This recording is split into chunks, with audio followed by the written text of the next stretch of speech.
విస్తారస్తావరస్తానుః ప్రమాణం బీజమవ్యయం. అర్ధోనర్ధో మహాకోశో మహాభోగో మహాధనః.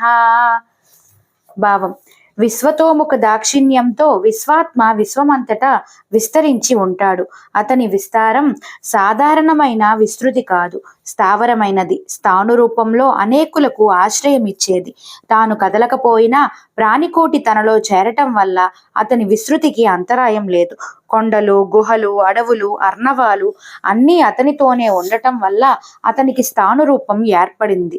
జ్ఞానస్వరూపుడు అవటం వల్ల అతని ఉనికికి, విస్తృతికి, నిలకడకు వేరే ప్రమాణం లేదు. సామాన్యంగా బీజం విస్తరించి చెట్టుగా మారిన తర్వాత బీజం నశిస్తుంది. కానీ పరమాత్ముని విస్తృతి అతని బీజ రూపానికి ఏమాత్రం అంతరాయం కలిగించదు. బీజం బీజంగానే ఉండి వృక్షం పెరుగుతుంది. పరమాత్మ వికాసంలో మరో రహస్యం ఉంది. అతనిని కోరి అతని దగ్గర చేరేవాడే కాని అతడు కోరవలసినది, చేరవలసినది లేదు.